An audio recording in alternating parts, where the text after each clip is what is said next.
Welcome to a special virtual program of the Commonwealth Club of California. I'm Michelle Miao, member of the Board of Governors for the club. If you're just finding out about the Commonwealth Club of California, the club is the oldest and longest running public affairs forum in the country. Since COVID-19 or the pandemic, we have had to close our live audience programming, switching to an all virtual programming platform and offering these programs to you for free. So please support the work of the Commonwealth Club of California if you can by visiting commonwealthclub.org/online. Thanks so much for joining us here for our special program, Halting Bigotry in Its Track. If you're joining us online and live and on YouTube, please join in on the conversation. We want you to be engaged. And so ask questions if you have them along the way. I'll get them through this amazing iPad. It's great what technology can do these days.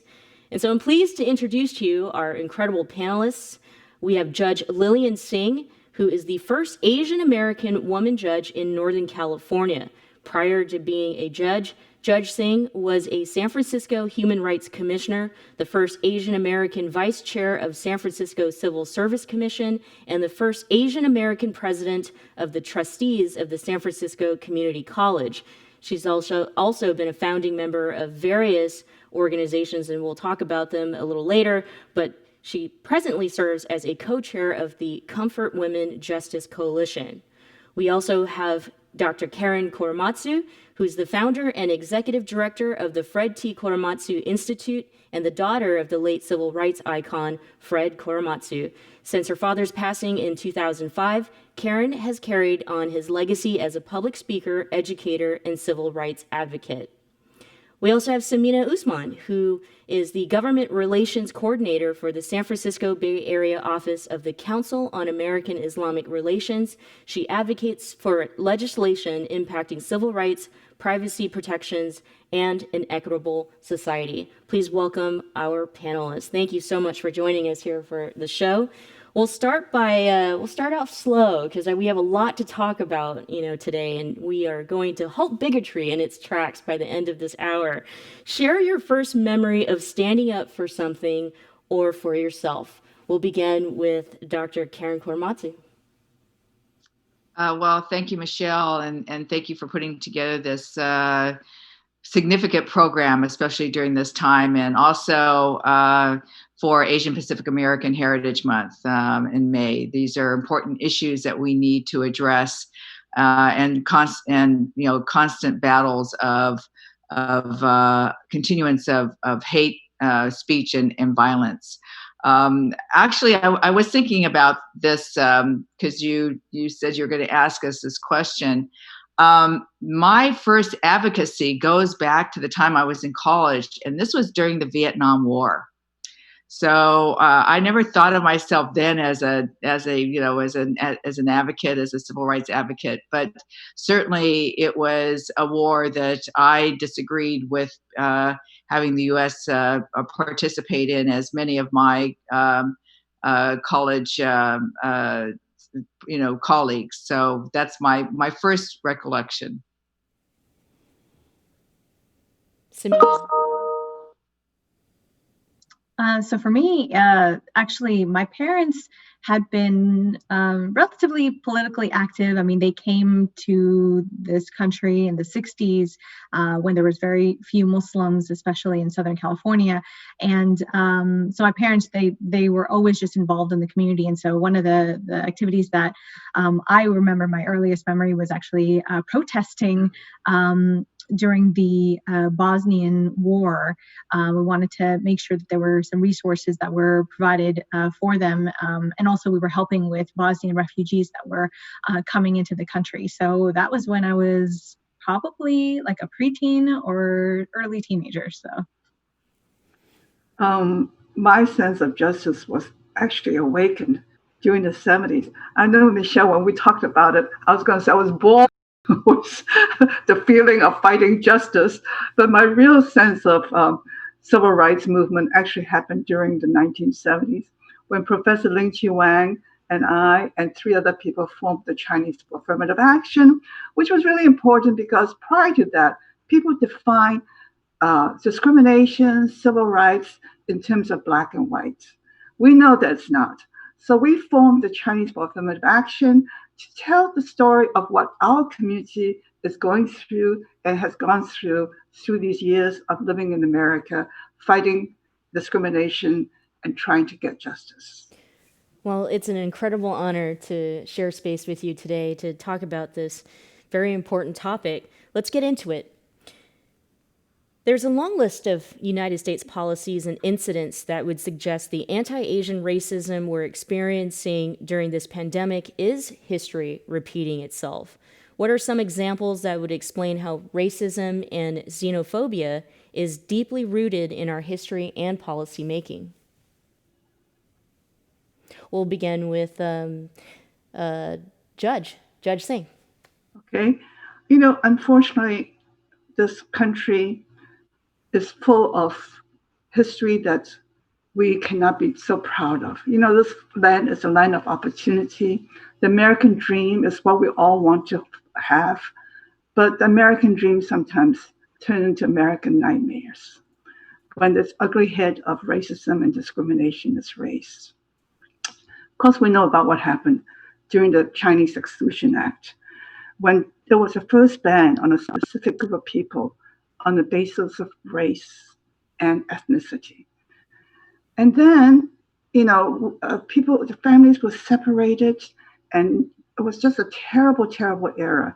That time, the Chinese came as railroad workers, but then after it was over, camps were burned, looted, and 3 people that we are so proud of in San Francisco that we have named buildings and streets after turned out to be champions of the Exclusion Act. You remember Julius Kahn, Playground? Well, he was really an author of the Chinese Exclusion Act. Also, John Phelan, who was also a champion of the Exclusion Act, and of all people, Bolt, the name of the famous law school from UC Berkeley. These 3 bad J's form were the architects of the Chinese Exclusion Act. During this time, after this, then we have this McCarthy era, where Chinese was considered to be linked with communist China. Just because the United States was against communist China, everyone who is Chinese was considered a potential threat and a spy. And that time was really ugly. I remember that very well because I was representing some people who were undocumented for years because their citizenship and their passports were taken away. These were kids during that time. But the FBI would raid these clubs. Dr. Roland Lowe, for example, was only 15 years old. He belonged to an organization called Hua Qing, where kids go and learn English, learn bilingual culture such as dance and singing. They were considered potential spies. And a lot of these kids' citizenship were taken away, and they lost and became undocumented. Dr. Roland Lowe became the first Asian American president of the California Medical Association and the first Asian American president of the San Francisco American Society. Good people were threatened and their citizenship taken away. Right now, unfortunately, Michelle, this is happening in our society at this very moment when FBI Director Christopher Wray said last week that China poses an all-out threat, to a whole society threat to the safety and security of the United States. What does that mean? A whole society threat. That means businesses, government activities, universities, everywhere. And the target is with anyone who is Chinese American is to be distrusted. This atmosphere right now, the climate of the country right now is frightening. It reminds me so much of what happened during the McCarthy era when Chinese Americans were terrorized because of our relationship and association with the country of our birth, China. Samina. Well, honestly, I mean, if you're asking about, explaining racism and xenophobia and how it's been deeply rooted in our history, honestly, it's been since before our nation's founding, with bringing over, slaves, and how that is impacted us even today. It definitely still has its absolutely horrible impact on communities today, and we still have not rectified that at all.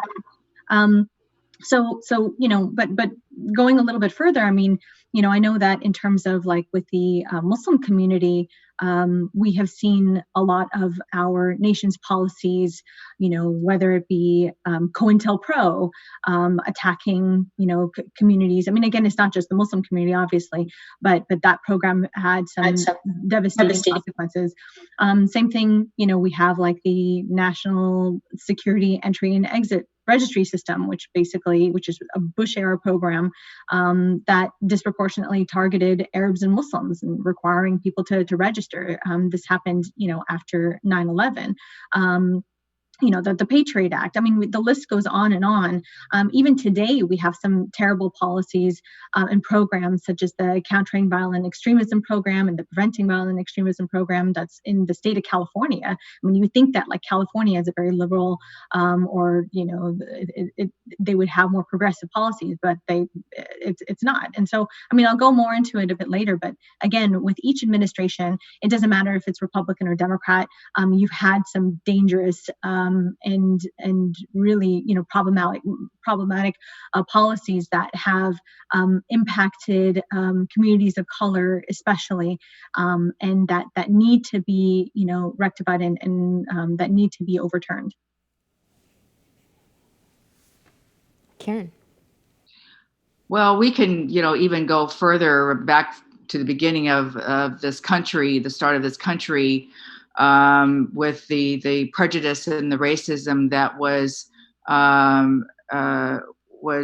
attacked against our American Indian friends, because this is what kind of the white man has done all these years, and then putting them in Indian reservations and taking their rights away, and there's still many groups are even struggling today. But our history, unfortunately, is repeated. From, as Lillian was saying, the Chinese Exclusion Act, and I will say, she pointed out one person, Bolt, and fortunately, thanks to Dean Chemerinsky at UC Berkeley and Berkeley Law, that they call that name is no longer recognized, and so this is about righting a wrong, and that's what we need to continually address. So, of course, for the Japanese Americans during World War II, after the bombing of Pearl Harbor, they were targeted as the cause of all that. It was the same thing as we hear today. Go back home. You don't belong here. And clearly, my father, Fred Korematsu, was one of those who said no, that he was an American citizen. He was born in this country. Why should he go to an American concentration camp when he had done nothing wrong? All due process of law was denied, and people were stripped of their homes, their possessions, and their dignity. And that's what we continually do. We try to target people's dignity and to accuse them for something that is not even their fault. But even back in 1942, they said, well, this is military necessity. Well, now we call that national security. And as Samina knows, the first group of people to speak out when the Amemsa community was being attacked, especially after 9/11 and even before that during the Gulf War, was the Japanese Americans. And this is the opportunity that we have, is at least now we have these collective groups, all these civil rights groups, that where we can stand up and and say no, to people. That's why we have to say no to bigotry, that we have to stop this. And collectively, now we have the power to do that as long as we work together and keep pushing, keep pushing forward. There's no easy answer. It's going to take all of us. It all keeps taking time, but we can't give up. It was like my father never gave up for almost 40 years, that someday he would see justice, before his federal conviction was overturned in 1983. And we just can't give up now. Thank you. You all bring up some very important, examples and points in our history, the United States, that shows how racist our policies are. But leaders of the free world have justified these policies under the guise of national security. So a lot of these policies, we in our history, we always talk about the need to do this because it's a threat to our country. And so that gets accepted by many people, but it doesn't talk about the impact that it has on us as Americans, on all of us. So let's discuss that in depth, because we can point out, even in recent administrations, a lot of decisions that resulted in terrorizing the immigrant, people of color, and marginalized communities. I mean, there are a lot of examples of that, and you've already brought up some. We'll start with Samina. Yes, absolutely. I mean, we've been seeing, I guess I should just focus mainly on the Muslim community. We've seen, especially after the horrific attacks of 9/11, it was used to justify surveilling and targeting Muslim communities more broadly, and also, to as I mentioned, again, one of the first policies was the NSEERS program, which is a Bashar program that required non-citizens to register when they entered the U.S. And mandated that they had regular checks on, with immigration officials. And we had that program be used in order to kick out a number of, thousands of Muslims. There's one case that really sticks with me, is when a man, he got into an accident and he was not able to make it for his regular check-in, even though he had his doctor note or hospital records or whatever. He was told, nope, you didn't make the meeting and you're no longer allowed to stay in this country. So he was kicked out. So, again, these policies, you have these things that may happen, and then that could be used to quote unquote justify, targeting of communities. The Patriot Act. The absolute, the surveillance efforts on Muslim communities, and then trying to create these programs such as the Countering Violent Extremism program, where it turns communities against each other. If people accept money for this program, they're basically spying on their communities. And so and again, one of the things that I'm really concerned about is the statewide program, the Preventing Violent Extremism program, which we're trying to fight.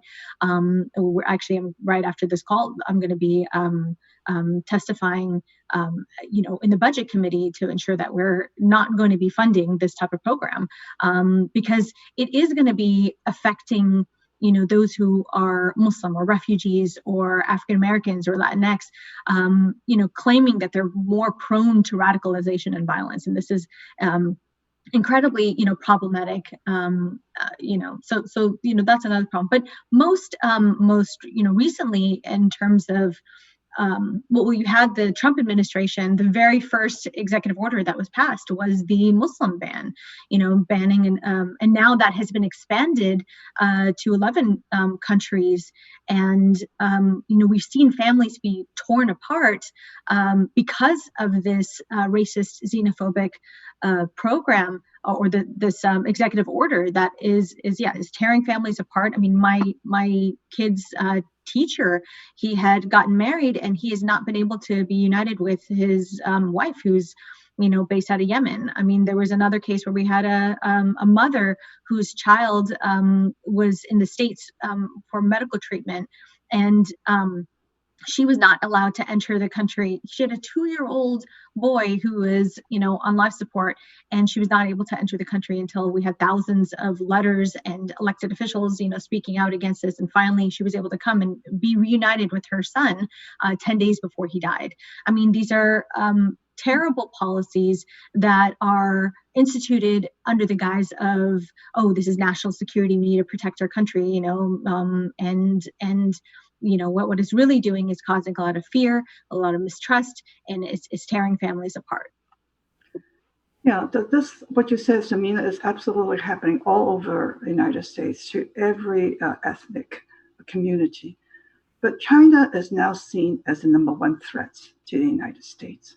So Chinese Americans are seen to be possible spies for the United States. This is what happened to Wen Ho Lee in the 1990s. He was a great scientist with the University of California and was a nuclear scientist when all of a sudden the FBI came down and charged him with 59 counts of somehow getting information to China. They never proved that. In fact, after Wen Ho Lee was arrested, the judge did not allow bail. He was put into isolation, and after all that, turned out there was nothing. There was no conviction except Wen Ho Lee pled guilty to mishandling of files related to the science work. We all mishandle our files, and yet he was sentenced to jail, denied bail, denied his liberty. That's the kind of paranoia we are going through at that time, and we're going through right now. Earlier I mentioned about the McCarthy era, and now what's happening. And I earlier mentioned about how Christopher Wray is going through this a whole society threat to the United States. China is posing a whole society threat. Means everything: business, media, science, government, education, and Chinese is to be distrusted. On top of that, Speaker Nancy Pelosi, along with Minority Leader of the Senate, Mitch McConnell, introduced and supported a legislation that will allow the FBI to conduct surveillances without first establishing the person has any connection or is affiliated with an international terrorist group.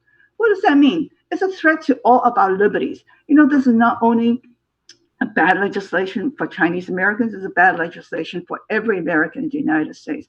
The most precious right that we have as American citizens is the right to be free from unreasonable search and seizure. The Constitution protects us. And yet, the head of the Democratic Party, the head of the Republican Party, who never got along, suddenly got together on this bill. This bill is dangerous. It's dangerous to all of us as American citizens, and I hope it never gets passed. But what is happening in this country right now? Minorities are considered as potential enemies of this country with no evidence whatsoever. And that's because our economy is going through so much problem right now because of the pandemic. And yet our country is not prepared for the pandemic, has nothing really to do with it. It doesn't even have adequate testings. And they've tried to use scapegoating China for the problem. Scapegoating minorities is the pattern of this country. Whenever there's a crisis, they have to find somebody to blame. Chinese has been blamed during the McCarthy era, right now during the pandemic, which is especially dangerous. And there's so much hate crimes going on right now. I don't know. We all heard about what Chinese for Affirmative Action and the University of San Francisco State, SF State University, got together to form a center called the Asian American Pacific Island Hate Center to collect statistics. It started in March of 19, and already in 2 months, they got 2,000 reports of hate incidences. The hate incident actually happened to my grandson. I'm very proud of my grandson, who's just turned 18. He's a great soccer player in the state of Pennsylvania and got an all-star award, which means that he's one of the best players in Pennsylvania. I'm not very good at soccer, so I really don't really know what the exact title is, but I know he's a hero in his community and he's a hero in the state of California. He went to the bathroom during one of the soccer games, and all of a sudden the boys in the bathroom said, "Oh, don't worry, he doesn't carry COVID virus, but be careful." And poor Logan, he was born in the United States, raised in the United States. Didn't even know he was Chinese American. I hate to say that. I'm sorry, he does. But he was taken back. He didn't know how to deal with this racist comment. He didn't say anything. And it took him a long while to tell me what happened. That's what happens when you become victimized with bullying and being called names. Kids are being hurt. Kids are being affected mentally, if not physically, by these hateful assaults. We need to help our community become better communities and not allow this hate to continue. And it's a virus against this whole community. That's right. It's a physical virus, but it's a mental health virus as well. Yep. So Yep. we all are in the same boat. I don't care which race we are, unless the white race. You know, America was not founded by the white race. It's Native Americans who are really the forefathers of America in the United States. But as you say, Michelle, the history of this country is good, but there are a lot of sad histories in this country. And we Yeah. need to And talk we'll- about we'll it. And I wrap- really want to thank you for bringing the subject up. Thank you. Yes, and we'll wrap back around, how do we stop it all? If we have this long history of repeating it, how do we stop it? But I do want to give Karen a chance to jump in and talk about that. I think for a lot of us, even as voters, as community members, something scary is happening, like a pandemic, like war, and then policies are just being floated out there as national security. You mentioned earlier, an example, the Japanese internment camps. I mean, that is inhumanity disguised as national security. So I would love for your thoughts on this. Yes, well, and continues on. I mean, as Samina was talking about separation of families, I mean, certainly, with our immigration issues, that's what's happening at the border. And now, and not only that, but their health is at risk with the COVID, and that's why we're trying to get those camps closed. I'm part of a group called Suru for Solidarity that we were going to have a big march in Washington D.C. In June, beginning of June, and all the origami cranes that represents all these different people that have been separated from their families. We were going to, basically stream those and reel him from the White House, and to make people aware that this, as I said, we keep repeating the same mistakes. We marginalize, we separate, we are attacking individuals and groups. I mean, it goes on and on. Even the fact that before even my father's case in June 1982, Vincent Chin was beaten brutally and killed because the Japanese car industry was doing so well that in Detroit, Michigan, especially where we have our auto industry, these three guys thought Vincent was Japanese, and they were, because they lost their jobs, they were accusing him and beating him for their loss. So this is kind of it's this hate violence, the hate rhetoric just continues to ramp up, especially when we in this country are in times of crisis. The problem has always been there, right, as we have talked about. But when we have this kind of crisis, then it's magnified. But now that it's magnified, we all need to collectively say, okay, what are we going to do to educate people? Because that's really our most powerful weapon. I mean, I do that through the Korematsu Institute and trying to teach students about moral principles, about courage, about respect that we seem to have lost in this country. And so that's, one of the things that we've been promoting is especially this Holoback bystander intervention seminars that where you can learn how to, because it's scary, as the judge was saying, her grandson was afraid to say something. Well, I can tell you, after it was after the bombing of Pearl Harbor and around December 7th, when the kids, when I was growing up, would blame me for the bombing of Pearl Harbor. Right? It's your fault for the bombing of Pearl Harbor. Go back to where you come from. And we're still hearing that today. So this is the same negative rhetoric that continues from one generation to another. And this is why we need to make people accountable for their words and the rule of law. Thank you. Thank you so much for that. Before I ask you the next question, I think I want to read some comments from our audience. Thank you so much for submitting these. And again, please be engaged. Please send us your questions and we'll read them throughout for our panelists. And send us comments. We like those too. But these comments are great to set up the next question. There's a comment from an audience member who says, the blame on China for COVID-19 is based on false allegations of lying and cover-up. Unsubstantiated accusations are repeated over and over until the false accusations become accepted as fact. There's another comment. To effectively halt bigotry requires putting a stop to the McCarthyite Red Scare hysteria being promoted by both Democrats and Republicans. The CCP is responsible for COVID-19, not Asians. And then another comment, ethnicities do not cause viruses, and placing blame on any region has real, measurable impacts. Over 1,800 incidents of anti-Asian acts since mid-March. Let's fix the problem, not the blame. And so I think that's a good setup for, where we're at today, and you all are leading us there.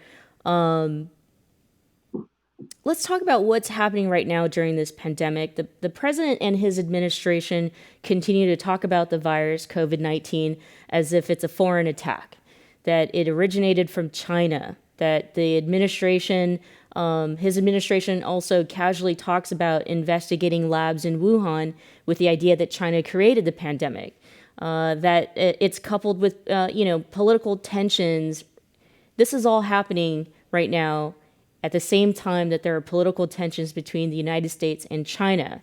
So how has the United States and China relationship impacted Chinese Americans and all Americans, really, Americans of color and different ethnic backgrounds? How has it contributed to increased violence and racism against the Asian American community, including the Amemsa community? And so we'll begin with Karen.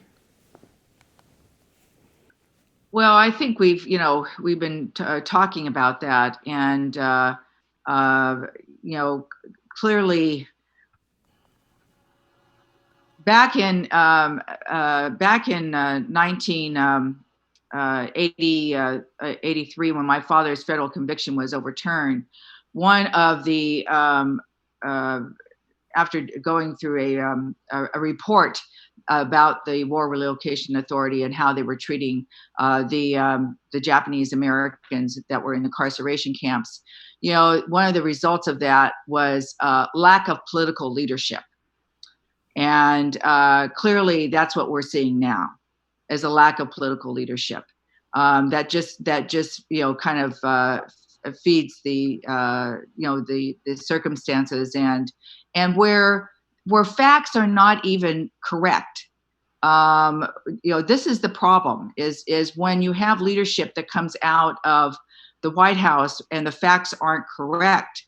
A lot of people, unfortunately, believe them. You think this is a leader that's supposed to know the facts, and so people believe them, and they're not. That's why it takes all of us to say, no, these are not the facts. That we have to be accountable for our actions, and clearly, there's a lot of research as far as the COVID goes that needs to be done.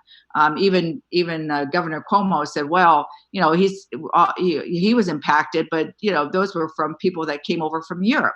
Well, I mean, so they still don't know, and it's always, as the judge was saying, finding scapegoating, finding somebody to blame, and our policies need to be changed so that we aren't in these positions again. And the one thing that I will say, take this opportunity, is to make sure everyone fills out the census, because the census is very important for the future of our country. That only happens every 10 years, and now is the time, because we need to be sure we have the services that our communities need, and that the political leadership is going to be in place through representation, and also to vote, because the way we can make a difference, people get very complacent, and voting is so important. So I'm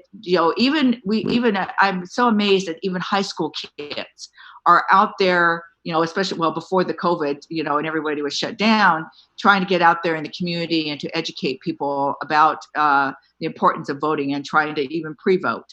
So, and also because we have to watch this danger of the mail ballot issue, because clearly we're hearing some of that, that they don't, that the White House doesn't want mail out ballots, and then our postal system gets attacked.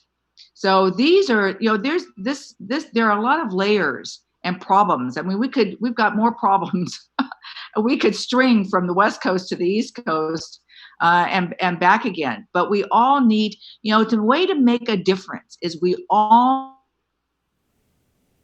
if everybody did just a little bit, right, to speak up, just to do a little bit, to get your friends to vote, to help if you have policies, if you have to have petitions to change policies, to make sure that everyone signs these petitions so that we can make these changes. But collectively, if we just sit back and go, oh, someone else is going to do it, then we're going to keep repeating the same mistakes from generation to generation. I know, Judge Singh, you have a whole lot to say about the current United States-China tension and how it's impacted all of us here in America. True, Michelle. Everything Karen says, I adopt. I'd like to go into United States foreign policies, especially U.S.-China relationships. Last year we celebrated 40 years anniversary of China-U.S. official diplomacy when the United States recognized the One China policy. 40 years later, this week, what did the Trump administration do? Congratulated Taiwan's president for her inauguration for her second term, as if and Pompeo is doing that deliberately to antagonize China. The United States really wants a war with China. That's what I'm afraid of. It is terrible what the United States is doing to China. I was so happy as a Chinese American when in 1979, the United States and China got together, and both countries prospered. So many cultural exchanges, educational exchanges, economic exchanges, both countries benefited. Right now, with this problem between the United States and China, the tension is really, really high. And I don't know with a president like Trump there, who has a thumb that could let off a nuclear bomb anytime. And this is a guy who said that he's taking hydroxychloroquine for preventing this virus, when science, medicine clearly says it is not. And this president is leading by very, very bad example. His lies about this China virus, Wuhan virus, is really causing people to have hate towards Chinese Americans in this country and all over the world. Recently, there was a text on the internet by a guy who was dressed in a hazmat suit. And he said, I want to go out and get some Chinamen. That is so dangerous. It's like lynching the African Americans during horrible times. This kind of lies reminds me of what happened in World War II in Germany. The famous, big lie, if you tell it often enough, people will believe it. And a lot of people are believing it in the United States. People believe that China must be responsible for this virus. And I really hope that this pivot to Asia that was started by the Obama administration when Obama tried to change security and military power from Middle East to Asia and only really to China because the United States was threatened by economic growth and how well China was doing and is still doing. China is no longer the sick man of Asia. China no longer will take all this assault and insult from the Western countries. China has to stand up. And I'm proud that China is standing up because China has been so much damaged during the Opium War and so forth. And right now, United States and China need to get back together. They need to have a U.S.-China friendship and need to work together to solve the world problems like this pandemic. We cannot split up. Trump is blaming China. Trump is making all these accusations with no facts, no basis at all. And yet people are believing it and good people are being hurt. So again, Michelle, I'm really worried about the security of our country getting into war with China because the United States is blaming China for everything and people are believing it. Unfortunately, they're blaming China for the unemployment rate that's so high. They're blaming China for the health problems of the over 90,000 people that died since the pandemic started. They're blaming China for unemployment rates.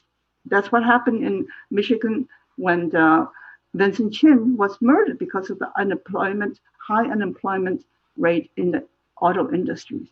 So all this is happening, and I think if we have a U.S.-China policy that is good, things will get much better. Unfortunately, under the Trump administration, it's getting worse and worse and worse.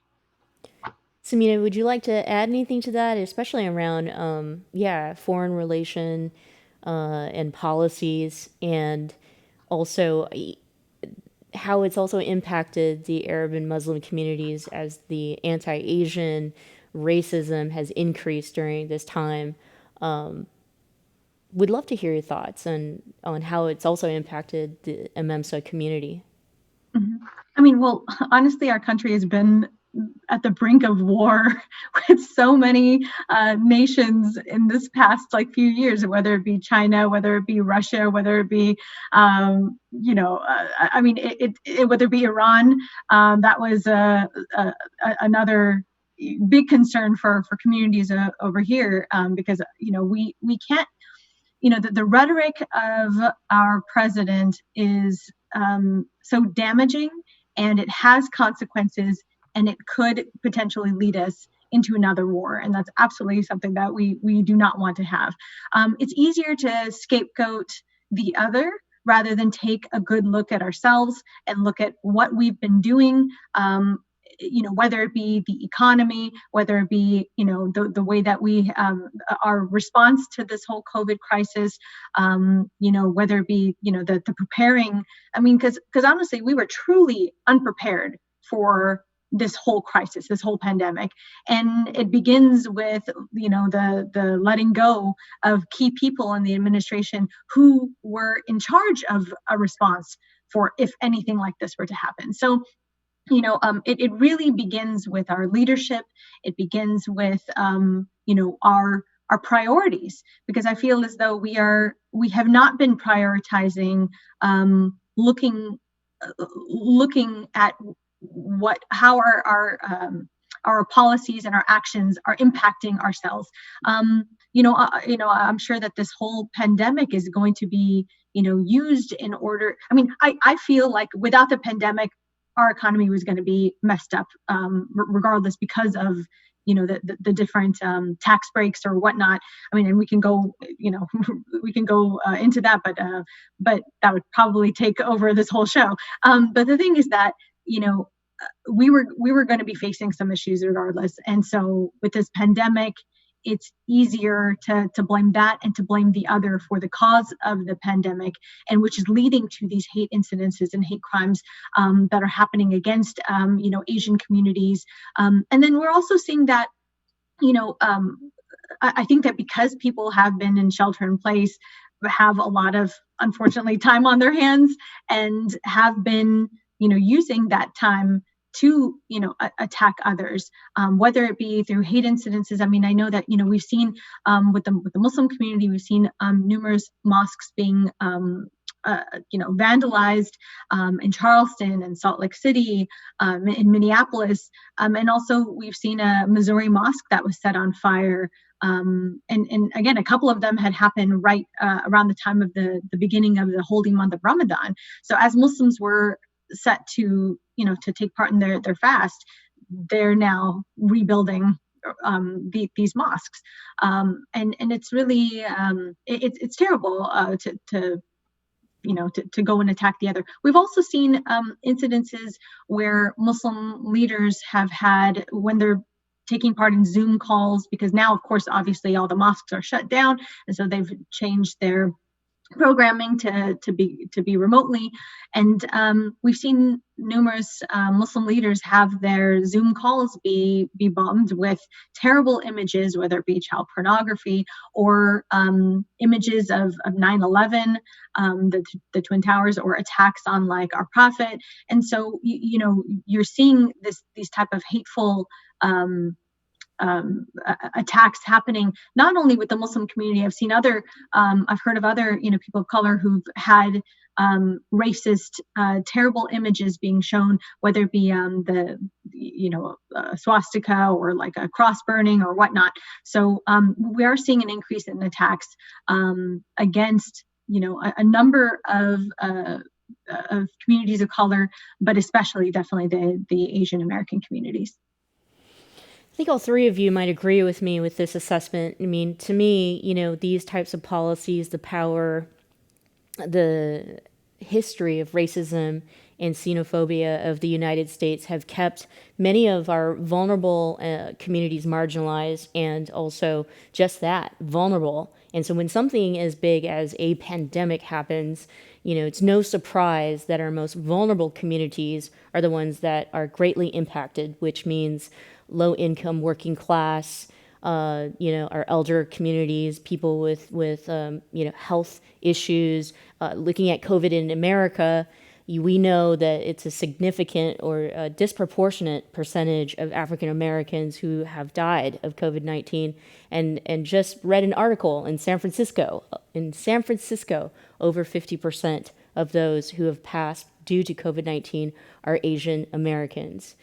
And so that kind of, brings me to the last 15 minutes of our program in talking about, we know that history repeats itself because these policies keep changing. And even today, those policies are being accepted and passed at a really fast rate and almost in an unconstitutional way, where there's checks and balances are thrown out the window. Some of it is kind of sneaking through, especially around surveillance, around national security. So we've made a lot of those points in our talk. Now is the question of, while it may feel like there is an overarching power and we feel almost powerless even during a pandemic, there are things that we need to do and there are things that we shouldn't do. So I'm almost going to ask them, together, because I know that those were the two last questions of the program.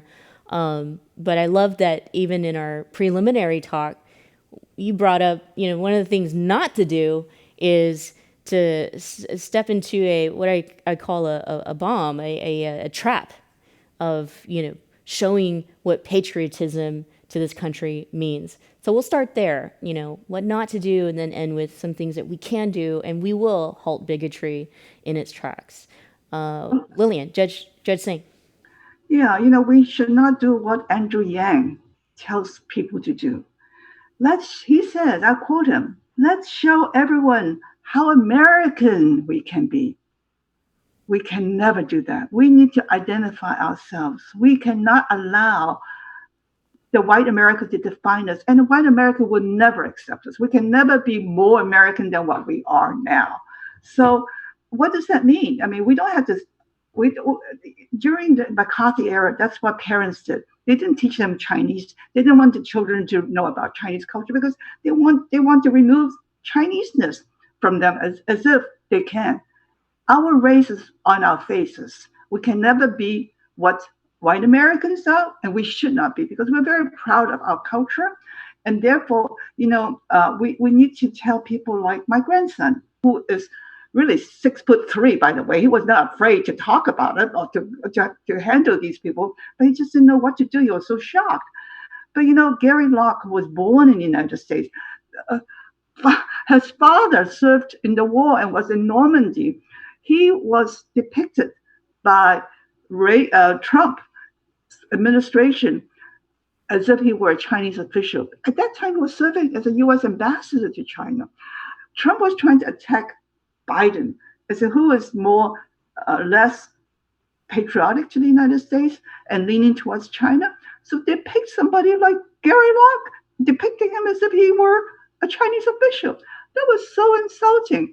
That's why Andrew Yang can never win with his "let's be more American" or "let's try to show people how American we are." Gary Locke can be the most American successful story you can ever ask for.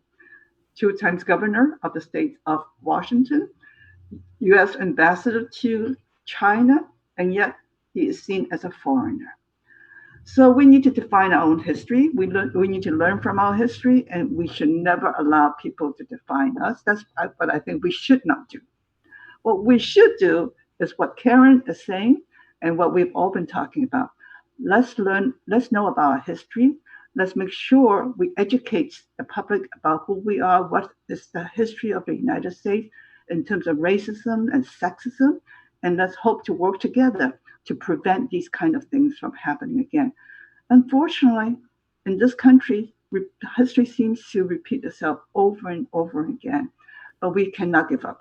I'm going to add 2 questions from our audience. Thank you so much for submitting them, because I think that also will add to your answers for my question, which is, these narratives are truly appreciated. How can we as individuals or our students, for educators, make a real impact in halting bigotry, ways to engage in activism, and also how do we encourage more Asians to be politically active and push back? Being silent hasn't helped. And I think that, both of those points would be made in your answers. We'll go to Karen. Well, the one thing that we don't want to do is be complacent. We just can't accept that we each being an American is to participate. That's what a true American does. And like I said, just even a little bit. And it's, people get scared, and everyone understands that, especially when your ethnicity is the one that's being attacked, right? You're afraid to say anything. But if you don't think you have to do this alone, try to partner with someone else. And other groups need to partner with each other. That's the advantage that we have now. So like the MEMSA community partners with the Japanese American community, and the Chinese American community, will partner with the African American community. I mean, the Latino community, we all need to work together collectively. But people do get afraid, individually. And that's why, like, I'm promoting this bystander participation and training through Hollaback, because then you can learn what you can do. You can stand in front of somebody who's being attacked and kind of prevent someone from being attacked, as verbally type of thing. I mean, violence is one thing. That's something that we want to certainly not. We want to stay away from, but to kind of distract and help people that way, and just say no, you can't say that. That's not acceptable. People a lot of times are in themselves afraid to say no, and when they hear this hateful rhetoric, just say no. That's not acceptable. That's not the way that Americans should be talking, and then throw it back to what it is to be an American, because we all have that responsibility to uphold our democracy, uphold our civil liberties and the Constitution and our human rights. and to protect each other's human rights. So it's we have to really figure out a way to do this collectively, and it's a give and take. It's no one's got this perfect formula, unfortunately. We all would like to be able to have just this magic wand and go poof. It's all going to change. But we know through history that it hasn't. But as Judge Singh was saying, this is why, for teachers, this is why teaching the history of our country, like that, people don't even realize the different layers of the Japanese American incarceration of World War II. They think they know, but they don't. They don't know the separation of families. They don't know that people lost everything, their possessions. They don't know that when they were released from a prison camp, they were only given $25 in a bus ticket. They don't know that these conditions were inhumane, that people had to live in horse stalls, and there was manure, and there was, all those types of things, the in-depth history of everyone. And what people can do is, especially young people, I tell them, know your own story. What was your family's story of struggle to come to this country, other than our American, Indian friends?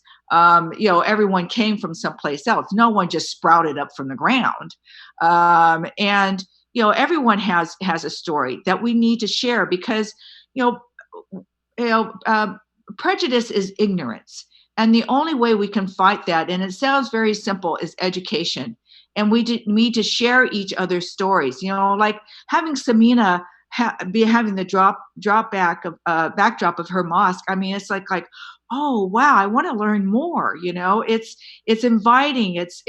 We need to share the cultures, because, that's what America's about, is our different cultures that we need to celebrate. That's why we have Asian Pacific American Heritage Month,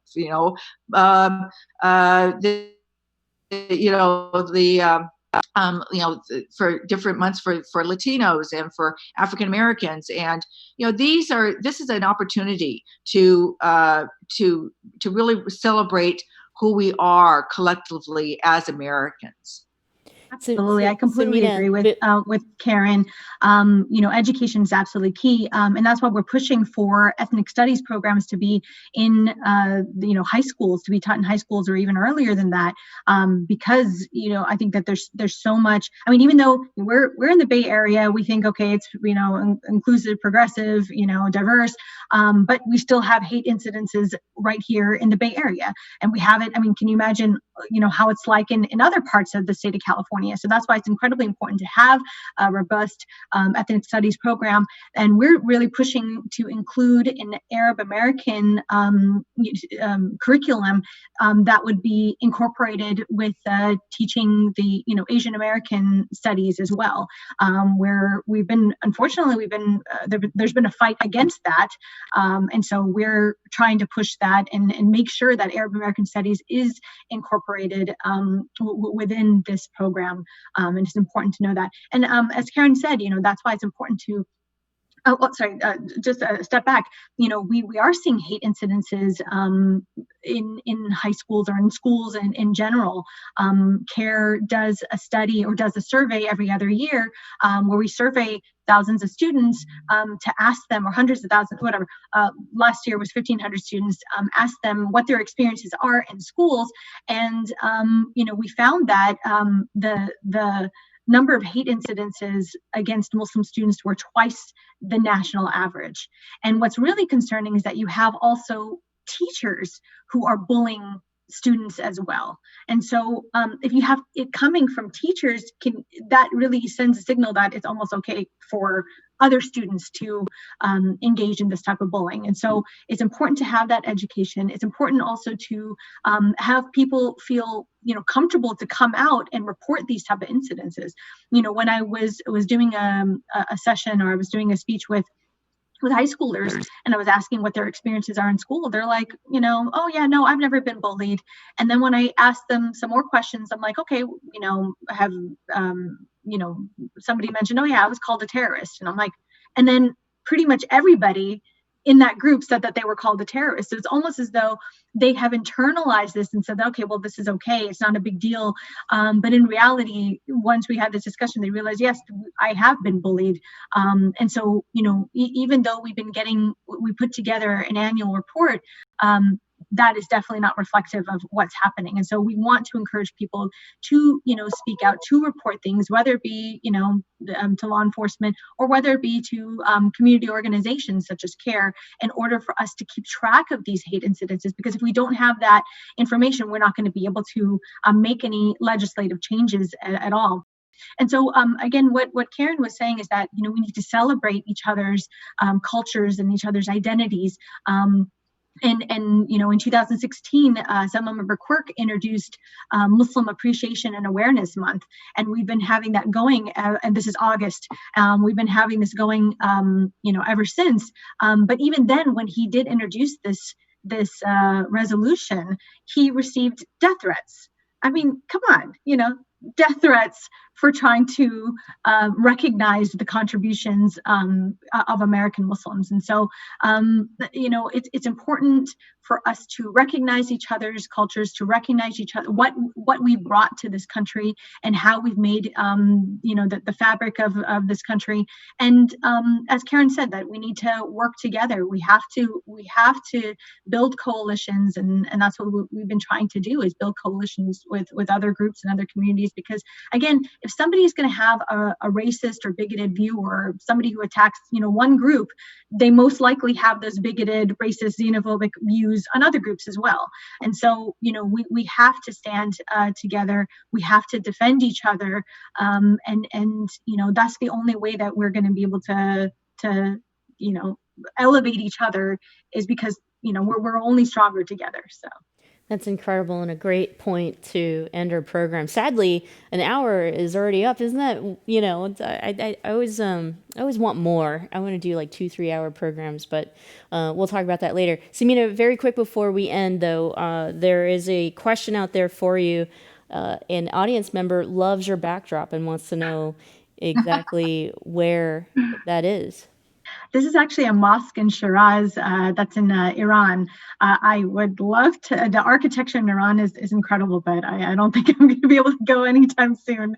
But yeah, I always do like to change up the backgrounds, because there's so much beautiful architecture in the Muslim world. My favorites are in Turkey, or even there's a mosque in Pakistan where my family's from, a mosque made of mirrors, and like the beautiful mirrors around. When my parents went to travel to China, there was a mosque that had carvings of the Holy Quran in wood panels throughout all the walls that were covered. They had the inscriptions of the Quran, and actually the whole Quran was written out in there. So it's beautiful. But unfortunately, mosques in China are being destroyed. But I pray that one day we'll be able to go and visit, and that all of our communities are protected and safe. Yeah, let's pray for each other. And also a round of applause for our amazing panelists. If you're there watching at home, your office, or wherever you are, Dr. Karen Korematsu, Samina Usman, and Judge Lillian Singh. Thank you so much to all of you who've joined us for this very important program. We have more programming coming up. You can check commonwealthclub.org/online for our full schedule. And remember, please help us. Please support the work of the club and our mission to find the truth by donating, if you can, at commonwealthclub.org/online. We'll see you next time.